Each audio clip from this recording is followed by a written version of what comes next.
Hi friends. आज मैं जो टॉपिक लेके आया हूँ वो टॉपिक जो है उसके बारे में आप में से कुछ लोगों ने मुझे एक वीडियो बनाने के लिए बोला भी था कमेंट्स में। साथ ही साथ बहुत सारे मेरे फ्रेंड्स भी मुझसे इसके बारे में पूछते हैं कि मैं किस तरह के स्टॉक्स में इन्वेस्ट करना चाहता हूँ। Do I want to invest in large cap stocks और do I want to invest in small and mid cap stocks. और ये बहुत ही इंटरेस्टिंग टॉपिक है क्योंकि एक तरफ लार्ज कैप स्टॉक्स होते हैं जिनमें आपको बहुत ही अच्छी स्टेबिलिटी और रिलायबल रिटर्न्स मिलते हैं। वहीं दूसरी तरफ मिड और स्मॉल कैप स्टॉक्स होते हैं जिनमें आपको थोड़ा-सा रिस्क होता है बट रिटर्न्स जो होते हैं वो लार्ज कैप से बहुत ज़्यादा होते हैं। और ये एक डिबेट हमेशा चलता रहता है कि लार्ज कैप बेटर है या मिड कैप बेटर है या स्मॉल कैप बेटर है। तो ये देखिए इसके आज हम यही टॉपिक कवर करेंगे। सबसे पहले हम ये देखेंगे थ्रू एन एग्ज़ाम्पल कि लार्ज कैप स्टॉक्स जो हैं उनके चैलेंजेस क्या होते हैं। साथ ही साथ सेकंड टाइम हम ये देखेंगे कि स्मॉल और मिड कैप स्टॉक्स के बेनिफिट्स क्या होते हैं, उनके क्या एडवांटेजेस होते हैं।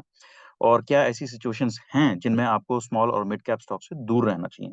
तो बाय एंड लार्ज ये 3 टॉपिक्स हम कवर करेंगे। मैं सबसे पहले आपको बता देना चाहता हूँ कि मैं पर्सनली स्मॉल और मिड कैप स्टॉक्स में इन्वेस्ट करना ज़्यादा पसंद करता हूँ। लार्ज कैप स्टॉक में भी मैं अपना थोड़ा-सा पोर्टफोलियो रखता हूँ but that is less than 10%। Mostly मेरा पोर्टफोलियो जो है that is in small and mid cap stocks. तो let's start with the first topic. तो सबसे पहले आते हैं लार्ज कैप स्टॉक्स। देखिए let's take an example of TCS.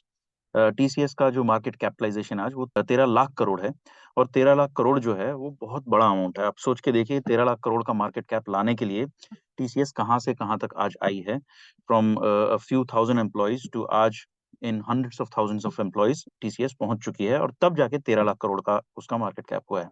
तो 13 लाख करोड़ को डबल होने में बहुत ही सिग्निफिकेंटली ज़्यादा टाइम लगने वाला है।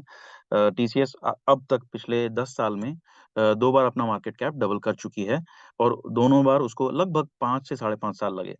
क्या आपको लगता है अगले 5 साल में टीसीएस का मार्केट कैप 13 लाख करोड़ से डबल हो जाएगा मतलब 26 लाख करोड़ हो जाएगा?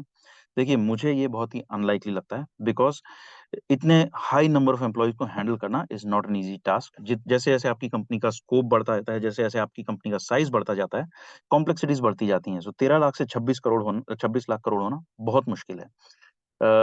दूसरा एक चैलेंज जो लार्ज कैप्स और continuing with the IT example, large cap stocks में जितनी भी कंपनीज़ होती हैं, they are fighting over the same pie. जो उनके मार्केट में कॉम्पिटिटर्स होते हैं, जैसे अगर हम टीसीएस का फिर से एग्जांपल लें, इनके कॉम्पिटिटर हैं विप्रो, इन्फोसिस, महिंद्रा, सत्यम और इस तरह की कंपनीज़। और ये सारी कंपनीज़ जो हैं, they are all fighting for the same clients, for the same market, for the same products. As a result जैसे-जैसे कॉम्पिटिशन बढ़ता जाता है, ग्रो करना मुश्किल होता जाता है। तो जैसे-जैसे कंपनीज़ बड़ी होती जाएँगी, it will become even more difficult to capture more and more portion of the पाई।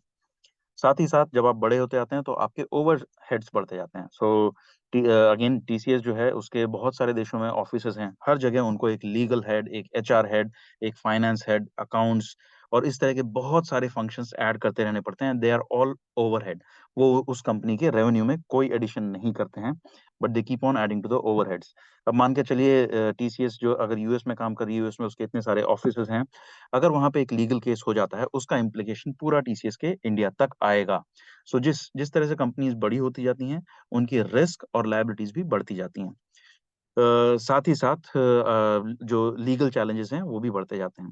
अ, ए ऐसा भी होता है कि जब कंपनीज़ बड़ी होती जाती हैं, उनकी प्रेस्टीज बढ़ती जाती है। As a result resources hire करना मुश्किल हो जाता है। एक large cap for example TCS, उसमें अगर आपको एक सीनियर मैनेजर हायर करना है, तो वो सीनियर मैनेजर आज के टाइम में they can demand anything from 15 lakhs to 35 lakhs depending on their experience, depending on their past knowledge etcetera.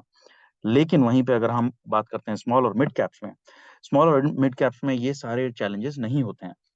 आपने देखा होगा अगर आप स्मॉल कैप या मिड कैप कंपनी में काम करते हैं, जो कि बहुत ही छोटी कंपनीज़ होती हैं, तो उनमें बहुत बार एक एक ही आदमी मल्टीपल रोल्स कर रहा होता है। जैसे फॉर एग्ज़ाम्पल जो आदमी एडमिन हैंडल कर रहा है, हो सकता है वही एचआर भी हैंडल कर रहा हो या जो आदमी लीगल हैंडल कर रहा है, हो सकता है वही थ्रू सम रिसोर्सेज़ फाइनेंस भी हैंडल कर रहा हो। तो इस तरह से बहुत सारे जो ओवरहेड्स होते हैं, वो शेयर्ड हो जाते हैं। साथ ही साथ बड़ी कंपनीज़ को बहुत ही स्वैंकी, बहुत एक्सपेंसिव लोकेशंस में ऑफिसेज़ बनाने पड़ते हैं, लेकिन स्मॉल और मिड कैप कंपनीज़ को बहुत ही एक्सपेंसिव लोकेशंस में ऑफिसेज़ नहीं बनाने पड़ते हैं। वो छोटे शहरों में, शहरों के बाहर जाके भी ऑफिसेज़ बना लेते हैं। So due to all these reasons जो स्मॉल और मिड कैप कंपनीज़ होती हैं, उनका कॉस्ट ओवरहेड कम होता है। साथ ही साथ अगर आप देखेंगे तो छोटी कंपनीज़ ज़्यादा एफिशिएंट भी होती हैं क्योंकि जैसे-जैसे कंपनीज़ बड़ी होती जाती हैं, कम्युनिकेशन के चैलेंजेज़ आने लग जाते हैं।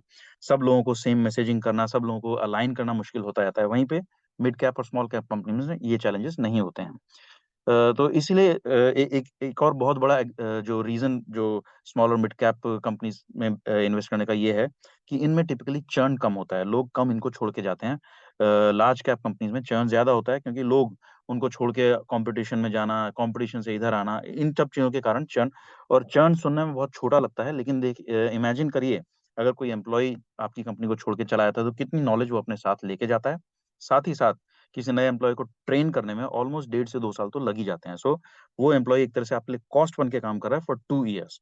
सो for all these reasons, large cap companies are inherently disadvantaged against small and mid cap companies. इन सब कारणों से एक स्टॉक जो है या एक कंपनी की प्रॉफिटेबिलिटी जो है दैट इज़ इम्पैक्टेड, और इसीलिए मुझे स्मॉल और मिड कैप कंपनीज़ में इन्वेस्ट करना बेटर लगता है। ये सब तो ठीक है। अब आप पूछेंगे क्या कभी भी हमें स्मॉल कैप, मिड कैप में ही फ़ोकस करना चाहिए, कभी भी हमें लार्ज कैप में जाना ही नहीं चाहिए? We should focus on large cap companies, specifically जब हमें ऐसा लग रहा हो कि ग्लोबली लिक्विडिटी के चैलेंजेज़ आने वाले हैं या ग्लोबली फाइनेंशियल चैलेंजेज़ आने वाले हैं। ऐसे सिचुएशंस में स्मॉल और मिड कैप कंपनीज़ को फंडिंग रेज़ करना बहुत मुश्किल होता है। So imagine you are TCS और टीसीएस को अचानक एक लोन की ज़रूरत पड़ती है। 10 बैंक लाइन में खड़े हो जाएँगे टीसीएस को लोन देने के लिए। वहीं पे अगर आप एक छोटी कंपनी है जिसके सिर्फ़ 4 या 5,000 एम्प्लॉयी हैं, उनको लोन लेना ऐसी सिचुएशंस में बहुत मुश्किल हो जाता है क्योंकि लिक्विडिटी क्रंच के टाइम पे पैसा हमेशा सेफ्टी ढूँढता है। सो इसीलिए and safety is always with bigger companies. So अब आज के टाइम में liquidity is not an issue in India. इसीलिए today it is a very good environment to invest in small and mid cap companies and grow.